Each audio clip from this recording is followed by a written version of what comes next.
Hello everyone, this is Michael Jacobs. I'd like to welcome you to our 2009 golf season and our first explosive golf show of the season. It's been a long winter, tough spring, but the grass is green, the weather's warm. It's actually our first day where we're wearing shorter sleeve shirts, and we're ready to bring you an action-packed season of golf instruction to help you with your golf game. So what we're going to do on this first show of the season is we're going to follow up on our most recent article, and the article was called the 3 C's. Now, what were the 3 C's?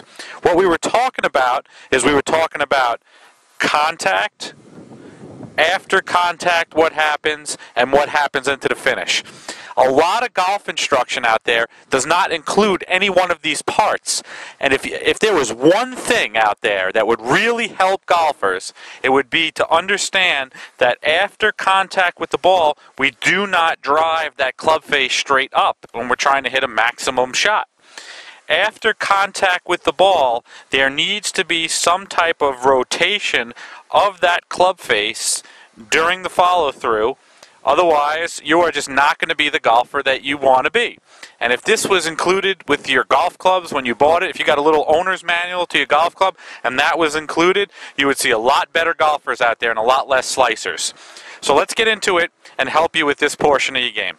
So now let us get into how I can help you understand what you should be trying to do from contact, mid-follow-through to finish. At contact, some highlights. I'm sure some of you are familiar with this if you've followed a lot of our instruction here. At contact, we're looking for a front wrist that is relatively flat, which means the back of the hand and the forearm is in a straight line. We wouldn't want to have that wrist bending into the impact. We would want to have that wrist flatter. Now, to keep it flat as we go in from impact and beyond, what we need to do is we need to understand that there are 2 bones in your forearm. There's a thumb side bone called the radius and a pinky side bone called the ulna. In the article, I kind of zoomed in on them for you. And what you need to understand to keep this wrist flat, to keep maximum pressure through the ball, as I go in mid-follow-through here, there needs to be some type of rotation in that forearm to where this left hand turns palm up to allow that left wrist to stay flat and to put maximum pressure into the golf ball. Now, how much rotation does it have? How much should you turn that forearm? Well, it's going to depend on your impact conditions, where it's going to have to be custom, and it's also going to depend a lot on your grip. If you have a neutral palm grip, which means that your palm is neither down nor up, if you have a neutral palm grip, you are going to have a pretty standard rotation of this forearm to where your left palm is going to turn upward. So your left palm is going to be palm neutral, then slightly palm up. If you have a grip that is a little more palm down, which probably most of you do, if your left hand is more palm down, then after that contact, you're going to have very limited move in how much you're going to want to rotate that forearm to control the flight of the ball. But pretty much, unless you have a real severe palm down grip, like the only tour player I could think of right now would be like a Paul Azinger back in the day. If you have a real severe palm down grip and you're going to keep it and you're not going to make any adjustments, that might be the only time where there wouldn't be too much rotation.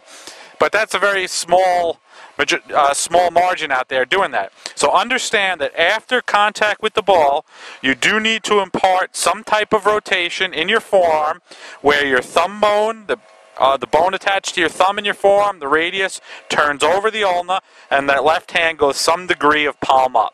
So that's the first part of this follow-through. So let's go into the final C now. We did contact, we did cross, where we're crossing this forearm, and now let's get into the curl. Let's picture we're at the gym. I spent a lot of time at the gym this winter, and let's pretend we're at the gym and we're doing curls, bicep curls, your basic little bicep curls. A good solid bicep curl would take place from the elbow, where you would curl and squeeze your bicep muscle. That is an excellent thing to think about after you do the cross in your follow-through. So it's going to be contact, going to train it with that left wrist flat. You're going to see how that front arm and club looks like one big line. Then this forearm will cross to where that club face will make a small rotation down and the left palm will turn up. Now from here, what you want to train yourself to do is to curl your front arm and squeeze that bicep muscle so that the bottom of your club is going to face down, towards the fairway area. So it's going to be contact with that wrist flat. That left arm and club looks like one big long club.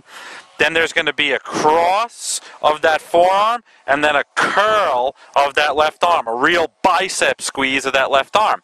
Why do we do that? Well, we want to avoid backing this left arm into us this way. That would be like I was going to go out and start a lawnmower type move where I was going to do like an elbow strike backwards, where that elbow works back. We don't want that elbow to work back because that's going to scatter the impact. I think modern day instruction would call that a chicken wing if somebody pulled that arm into them. So you want to develop that contact, that cross, and then a curl, and get used to having that arm curled and squeeze that bicep when you're in your finish. So contact, cross, curl. Those are the 3 C's, and I hope you enjoyed the first explosive golf show of the season. We got plenty coming up, so stay tuned for more video tips and shows. This is Michael Jacobs from the Michael Jacobs Explosive Golf School. Happy golfing.